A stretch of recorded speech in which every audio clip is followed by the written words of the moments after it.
Et dans le dernier quart d'heure de Smart Bourse, on s'intéresse à un concept peut-être inconnu de certains, le garde du corps financier. Alors qu'est-ce que c'est? On va tout savoir avec notre invité, Litel Puller. Bonjour. Bonjour. Vous êtes la patronne, la CEO de Cap Tout Analysis. à fait. Et avec vous, vous vous définissez vous-même comme un garde du corps financier. Alors je décris pour ceux qui nous écoutent en radio, vous n'avez rien d'une armoire à glace, puisque là on parle finance. En quoi cela consiste finalement, un garde du corps financier? Qu'est-ce que c'est? Alors, je pense qu'avant de répondre à cette question en quoi ça consiste, je préférerais répondre à qui c'est que cela s'adresse. Eh bien, ça s'adresse à des clients qui ne croient plus leur banquier ou leur conseiller financier, qui leur dit lorsque la performance est positive, enfin, de leur portefeuille est positive, Oui. que c'est grâce à eux, et quand elle est négative, que c'est la faute des marchés. D'accord. Bon, ça, beaucoup seront d'accord avec vous. Écoutez, donc nous, on intervient à ce moment-là, à ce niveau-là, en qualité d'analyse financier, avec un service de consolidation, de surveillance et de sécurisation des portefeuilles. Disons qu'il y a de nombreux clients qui sont gérés par leurs banquiers ou des conseillers financiers qui mériteraient d'être protégés de certains abus. Oui, lesquels en particulier? Notamment la concentration de produits maison. Oui. On s'interroge de savoir si c'est vraiment dans l'intérêt de la banque de conseiller systématiquement des produits maison plutôt qu'avoir une architecture ouverte. Il y a pour moi un réel conflit d'intérêts en proposant des produits maison, donc plus chargés souvent. Plus chargés souvent, exactement. On se cache peut-être derrière une performance, vous l'avez dit, quand les marchés sont plutôt hauts, ça permet de pas faire passer peut-être des commissions en plus, et puis quand ça baisse, finalement, quand les marchés sont neutres, ça baisse de toute façon à cause de ces frais. À ce moment-là, vous nous apportez quelle expertise? Parce qu'il faut qu'il y ait des mécontents qui viennent vous voir. C'est fait. Et qui disent, moi, qu'est-ce que je peux faire pour contrer ça? Alors concrètement, un client qui vient chez nous lorsqu'il est mécontent, on s'appuie, nous, sur une technologie, c'est-à-dire qu'on a développé un système en interne qui nous donne la même force de frappe qu'une banque. Donc un client qui vient nous voir, on va, si vous voulez, onboarder ce client sur notre plateforme, on va recréer la vie du portefeuille dans notre logiciel, transaction par transaction. C'est plus communément ce qu'on appelle une comptabilité miroir. D'accord. Ça va nous donner une vision très précise sur plusieurs aspects. Sur son allocation par classe d'actifs, par type d'investissement, par devise, avant et après la couverture de change, par risque géographique opérationnel, à pas confondre avec le lieu d'incorporation, parce que moi, savoir qu'un fonds est incorporé au Luxembourg, finalement, ça m'est égal. En revanche, savoir où les entreprises dans lesquelles le client investit en direct ou à l'intérieur de ces fonds génèrent plus de 50% de leur chiffre d'affaires, ça me donne une réelle information quant au risque. Une autre information qu'on va aller chercher, c'est l'analyse sectorielle. Et puis, enfin, c'est ce dont vous avez parlé tout à l'heure, les frais, c'est pour moi le nerf de la guerre, c'est-à-dire de savoir si la grille tarifaire que le client a acceptée à l'ouverture de son compte est bien respectée, d'une part. Est-ce que c'est standard par rapport aux standards du marché? Juste un mot là-dessus, pour moi, un client qui est en buy and hold, c'est-à-dire qui ne traite pas beaucoup, oui. On pourrait accepter qu'il paye des frais de transaction standards, mais en revanche, moi, je vais être très pointilleuse sur les frais de tenue de compte. Et puis enfin, et le plus important, les frais invisibles, qui, lorsqu'ils s'ajoutent aux frais visibles, souvent représentent plus de 2 fois la grille tarifaire. Donc, frais invisibles, c'est quoi? C'est les frais cachés? Oui, les frais cachés, les TER des fonds. Quand on fait du reverse engineering, ce qu'on fait lorsqu'on intervient en qualité d'expert, on se rend compte qu'il y a des volatilités qui sont utilisées, qui sont démentielles et qui viennent s'ajouter aux frais. Parfois des commissions de surperformance, etc. etc. Ouais, j'ai une question tout de suite.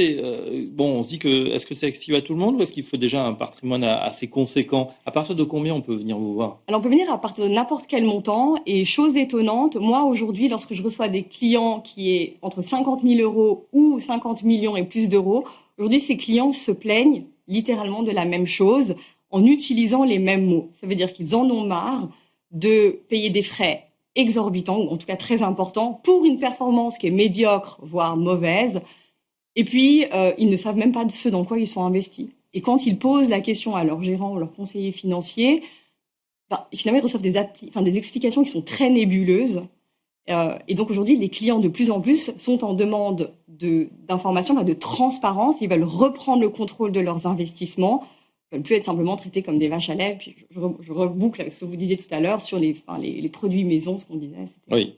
Alors justement, vous voulez passer la moulinette de votre outil, ça vous donne déjà un premier diagnostic. Ensuite, comment on va adresser on parlait des produits maison, a fortiori, vous êtes quoi en architecture ouverte, vous avez tous les marchés? Nous, on ne propose aucun produit financier. Moi, je ne vends rien à part de la transparence et du contrôle à mes clients. Donc c'est juste des honoraires finalement pour dire, tiens, là vous êtes investi de cette manière, il y a peut-être mieux à faire. Un client qui souhaite investir dans un produit financier, on va lui faire une proposition qui est articulée d'une certaine manière. Et moi, mon objectif, c'est d'aller, par exemple, amener des garde-fous, c'est-à-dire on va regarder les frais invisibles, on va regarder par exemple les secteurs pour en exclure certains, on va traiter la couverture de change. Et donc, si vous voulez, on va essayer de reformuler correctement une demande d'investissement à la banque ou au conseiller financier pour avoir quelque chose de un peu plus sur mesure et en tout cas sécurisé surtout. Et qui va s'insérer dans le portefeuille d'investissement du client. Comment est-ce que ça va réagir avec son allocation actuelle? Alors pardonnez-moi Nathalie, mais ceux qui viennent vous voir, on imagine, ça peut être des chefs d'entreprise, ça peut être des gens qui ont des postes plus ou moins, vous, pourquoi pas. On n'a pas forcément envie d'y passer beaucoup de temps, et même des fois, j'ai l'impression qu'on ne sait pas vraiment ce qu'on veut. On peut avoir des orientations, dire par exemple, moi je voudrais que mon argent serve à quelque chose dans la finance durable. On a beaucoup parlé d'ISR il y a quelques temps. Mais bon, à part déjà, pas perdre d'argent, pouvoir en gagner, c'est pas mal. Mais après, j'ai l'impression qu'on fait confiance finalement à son conseiller, à vos indications. Est-ce que les gens savent vraiment ce qu'ils veulent quand ils viennent vous voir? Ou est-ce que vous leur donnez des options, vous les incitez? C'est une bonne question. Je pense que lorsqu'on arrive à poser les bonnes questions, en tout cas de manière désintéressée, ce qui est notre cas, parce qu'on ne vend rien, les clients, en réalité, ils ont un avis sur est-ce qu'ils veulent réaliser du rendement, est-ce qu'ils veulent faire de l'alpha, du bêta, enfin voilà, tout ça. On va traduire ça avec des termes beaucoup plus simplifiés que ça, mais je sais que je suis dans une émission où les gens suivent. Donc je pense que la manière dont on adresse les questions et dont on peut potentiellement vulgariser l'information, les clients savent souvent ce qu'ils veulent. Ils savent déjà, par exemple, ils ont des a priori sur un marché, donc ils veulent déjà l'exclure. On va les aider à naviguer. D'accord. Quand on entend garde du corps financier, c'est vrai qu'on pense protection, comme une protection physique. Ça, c'est protection finalement de votre compte, de ce qui pourrait lui arriver de pire. Est-ce que il y a une demande croissante pour ce service là? Vous faites ça depuis une dizaine d'années maintenant. Oui, c'est exponentiel. On a des clients aujourd'hui du monde entier, alors effectivement de France, mais du Mexique à la Chine, en passant par l'Australie, l'Afrique, le Moyen-Orient. Il y a une vraie démocratisation de la transparence. Les gens sont en demande, les clients je ne sais pas si c'est une tendance avec l'époque dans laquelle nous vivons, mais il y a une vraie demande de contrôle, de maîtrise. Les clients veulent plus se laisser faire. Ouais, contrôle, maîtrise, et puis peut-être aussi une certaine inquiétude, surtout en ce moment, avec cette rentrée politique, une volatilité, avec M. Trump depuis le début de l'année. Ça aussi, ça pèse. Vous sentez que les gens sont peut-être plus anxieux, qu'ils sont plus précautionneux qu'avant? Alors non, pas forcément. Ils ont envie d'investir. Oui, les clients veulent investir. Oui, non, je dirais que moi, je vois pas tellement de changement à ce niveau-là, parce que si vous voulez, les clients qui sont chez nous pour une surveillance dynamique sont protégés systématiquement. Donc, on va anticiper ça dans la gestion. Est-ce que s'ils sont déjà dans un processus avec une banque, ils n'ont pas forcément envie d'en changer, votre logiciel est capable de dire, d'avoir des alertes et de dire à un moment, attention, absolument, là, il y a quelque chose qui se passe, on vous propose ce produit, c'est pas forcément le meilleur. Alors, on fait des stress tests. Quand il y a un client qui investit dans un nouveau produit, on peut faire un stress test de ce produit-là. Donc, on va regarder comment il va se comporter pendant les périodes de crise et comment il s'insère dans le portefeuille, comme je parlais tout à l'heure, dans tous ces points d'allocation et de devises et de couverture.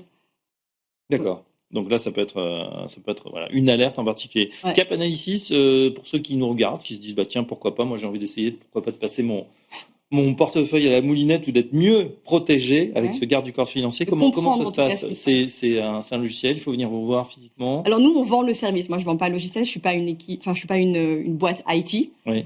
Donc on vend le service, on fait tout pour les clients et on explique de manière simple au client ce qui se passe, comment il investit, où sont les risques, pourquoi il perd, où il a perdu, dans quelles circonstances, à quoi est due la performance, qu'elle soit positive comme négative. Est-ce que c'est le choix des instruments qui a permis la performance ou c'est une appréciation de devise qui d'un seul coup a permis une performance positive? Donc à quel point est-ce que l'investisseur, le gestionnaire, est en charge, est responsable de cette performance? Est-ce que c'est un peu le hasard ou un véritable choix, une stratégie? D'accord. C'est cher un garde du corps financier? Non, pas forcément. Quel coût?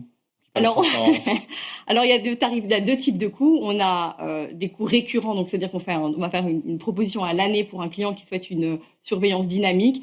Et puis il y a un taux à l'heure pour les clients qui viennent chez nous a posteriori et qui ont déjà perdu tout ou une partie de leurs avoirs suite à des erreurs d'investissement. D'accord. Justement, ils ne maîtrisaient pas la teneur. Tiens, on fait une petite parenthèse, vous parlez d'erreurs d'investissement. On est d'accord, ça n'a rien à voir avec les arnaques, ceux qui ont perdu de l'argent à cause de certaines arnaques. On a vous aussi pouvez ça. intervenir aussi? Oui, on a ça aussi. D'accord, parce que ça concerne beaucoup de monde. On a récemment un client qui est venu nous voir cet été, pour qui on a fait plusieurs rapports d'expertise, qu'un client dont le gestionnaire s'enrichissait, il avait des rétrocommissions et l'a investi dans des produits mafieux, on va dire ça comme ça. D'accord, donc là, vous pouvez les détecter également. Eh ben voilà, c'est intéressant de savoir que ça existe, ça va sûrement intéresser beaucoup de gens qui nous regardent en tout cas. Merci Little Pilar, je rappelle que vous êtes donc la patronne de Cap Analysis, le garde du corps financier, voilà, si ça vous intéresse, je pense que vous êtes sur Internet bien évidemment. Absolument. Merci en tout cas à vous. Voilà, cette édition de Smart Bourse se termine. Merci de l'avoir suivi. Ça continue bien évidemment dès demain 17h à 18h. Si cette émission vous plaît, n'hésitez pas à la revoir ou à la recommander à vos proches. On est en replay sur YouTube, sur Twitch et sur toutes les plateformes de streaming en podcast. Merci de nous avoir suivis et à demain. Très bonne soirée à tous.